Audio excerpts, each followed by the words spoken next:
Assalamualaikum and very good morning. My name is Alauddin bin Abdul Haris. My matric number is 220059. Today I will talk about Sudan and South Sudan. Historical background. South Sudan, the world's newest country, was originally a large section of Sudan, its northern neighbor. Oral tradition suggests that the inhabitants of South Sudan entered the region before the 10th century, and that organized tribal communities thrived there from the 50th to the 19th centuries. Egypt attempted to colonize the area in the 1870s, established the Equatorial Colony. The Medes Revolt broke out in the 1880s, and Equatorial status as an Egyptian colony ended in 1889. Egypt and the United Kingdom took joint administration of Sudan in 1898, and British colonists entered South Sudan in 1947, attempt to unite it with Uganda. The Jumba Conference, also in 1947, instead joined South Sudan with Sudan. Historical background.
In In 1943, Great Britain and Egypt gave Sudan the powers of self-government, and on January 1, 1956, Sudan gained full independence.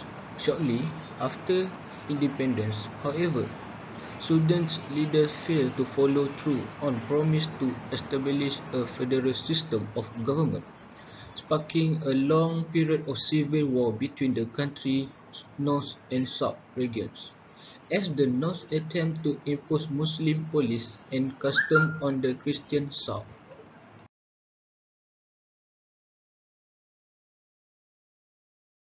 1980, the civil war in Sudan caused serious economic and social problems which resulted in a lack of infrastructure, human rights issues, and the displacement of a large part of its population.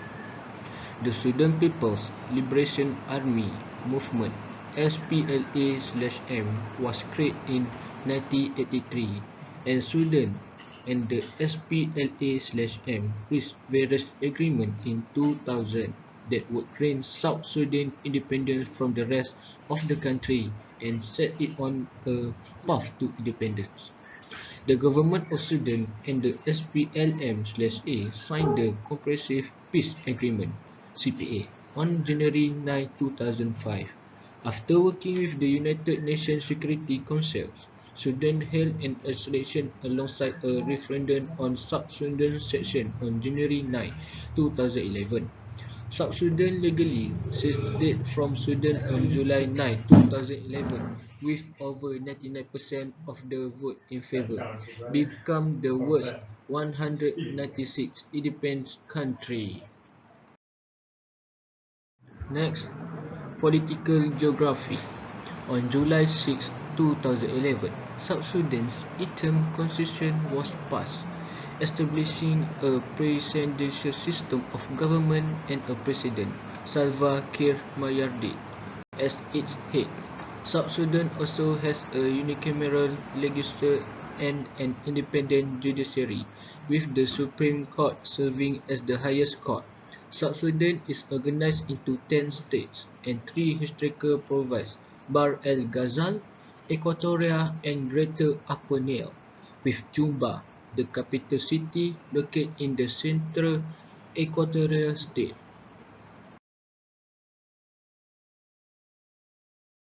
In the Eastern Africa, South Sudan is a landlocked country because South Sudan lies in the tropics. Much of its environment is tropical rainforest, and its protected national parks are home to a diverse range of migratory animals. South Sudan also includes large areas of wetland and grassland. The country is also crossed by the White Nile, a major tributary of the Nile River. Kinyati, at 10,456 feet, is 3,187 meters, is South Sudan's highest point, located on the country's far southern border with Uganda. South Sudan climate varies, but it is mostly tropical. Juba, South Sudan's capital and largest city, with an average yearly high temperature of 94.1 degrees (34.5 degrees Celsius) and a low temperature of 70.9 degrees (21.6 degrees Celsius). The month of April to October receives the most rainfall in South Sudan, with an average annual total of 37.54 inches (953.7 mm). Next, ethnic composition. The ethnic composition in Sudan is closely related to language and religion. The country is dominated by Muslims, most of whom speak Arabic and identify themselves as Arabs. They are for the most part ethnically mixed, and many of them are physically indistinguishable from those who do not consider themselves Arabs. The Arab historically have been divided into tribes based on presumed descent from a common ancestor.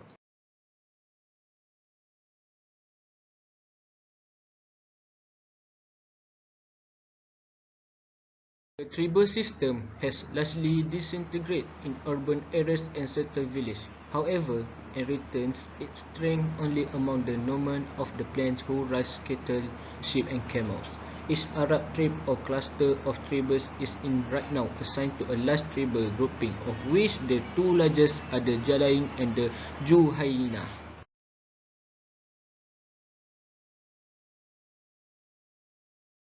Besides Arabs, there are several Muslim but non-Arab groups in the country. The most notable of these are the Nubians, who live along the Nile in the far north and in South Egypt. Most Nubians speak Arabic as a second language. Another non-Arab Muslim people is the Fur. These sedentary agriculturalists live in or near the Marah Mountains in the far west. North of the Fur are the Zaghawa, who are secretaries in the border region between Sudan and Chad. Next is economic activities.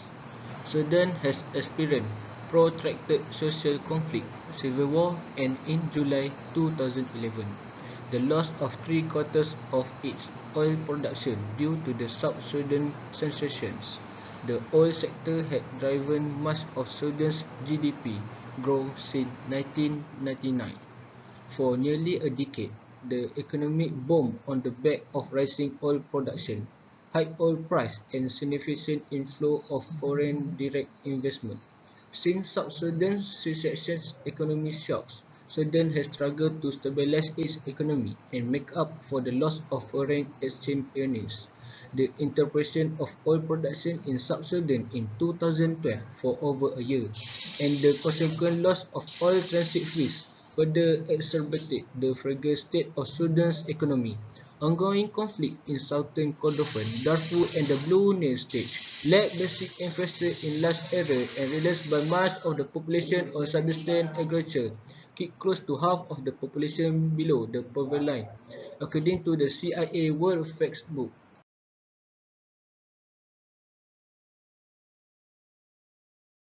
Sudan is attempting to develop non-oil sources of revenues, such as gold mining and agriculture, while carrying out an austerity program to reduce expenditure, the world's largest gum Arabic exporter. Sudan produces 75 to 80% of the world's total output agriculture, continuing to employ 80% of the workforce. Sudan introduced a new current still called the Sudan's pound. The following South Sudan sections, but the value of the currency has fallen since its introduction. Khartoum formally developed the currency in June 2012 when it passed austerity measures that can gradually repeal fuel subsidies. Sudan also faced high inflation, which reached 47% annually in November 2012, but fell to about 35% per year in 2017. Next, cause of ethnic conflict. The Sudan's conflict in South Kordofan and Blue Nile is an armed conflict in the Sudan's state of South Kordofan and Blue Nile between the Sudan's Army (SAF) and Sudan People's Liberation Movement North (SPLMN), a northern affiliate of Sudan's People Liberation Movement (SPLM) in South Sudan after some years of relative calm following the 2005 agreement which ended the Second Sudan Civil War between the Sudan's government and SPLM rebels. Fighting broke out again in the lead-up to South Sudan independence on 9 July 2011, starting in South Kordofan on 5 July and spreading to the neighboring Blue Nile state in September. SPLMN, splitting from newly independent SPLM, took up arms against the inclusion of the two southern states in Sudan with no popular consulting and against the lack of democratic election. The conflict is intertwined with the war in Darfur, since in November 2011, SPLMN established a lost alliance with Darfuri rebels, called Sudan Revolutionary Front (SRF).